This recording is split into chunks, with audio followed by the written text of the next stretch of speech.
Good morning, professor and classmates. It's a pleasure to greet you. Let me introduce myself. I am Javier Orlando González Junco, and a student of the specialization in senior management and professional in industrial design. Today, in present my point of view on the article mentioned the Grande Wealth Gap. Evidence from the Spain, from the Journal Development and Society of the University on the Andes, number 1940, September 2023. Thank you. The article mentioned the grander aspect gap. Evidence from Spain is a fascinating and important contribution to the debate of economic inequality. While most research has focused on income difference between men and women, this paper sheds the spotlight to will, and the mention that is often overlooked but aggravated even more, revealing of the long-term inequality. What stands out is the use of individual level tax data from Spain between 2012 and 2017. This is significant because most students rely on housing surveys, which can max intra-household disparities. By analyzing wealth at the individual level, the authors uncover unclear and growing range asset gaps.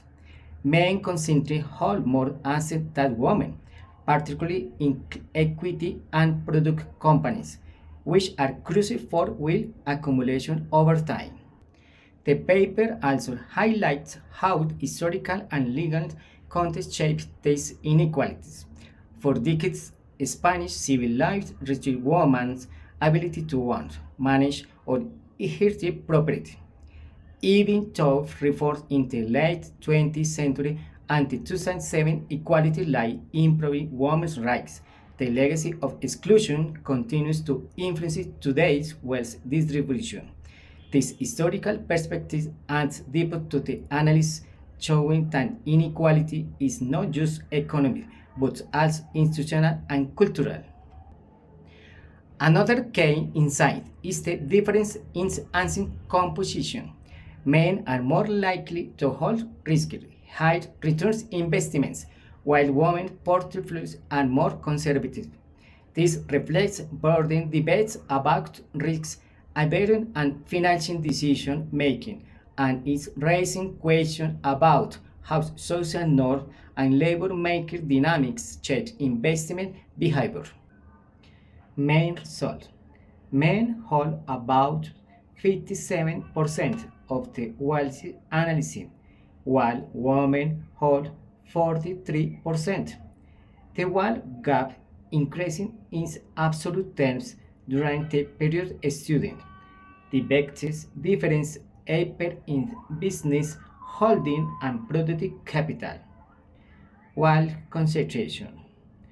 Wealth is increasingly concentrated in the upper layers for bond holders. However, the concentration grows more intensive among men. Finally, the study remains used that wealth inequality is not only about numbers, as it provides security, autonomy, and power. When women have wealth assets, they face great vulnerability to poverty, limited choice, and reduced influence in society.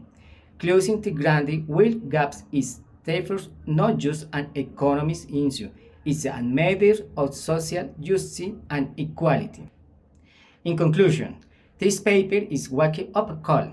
Spanish wealth tax data reveals that progression in income quality has no translation into wealth equality. In policymakers want to address inequality in a meaningful way, they must look beyond wealth and tackle these structural barriers that prevent women from wielding incredibly wealth.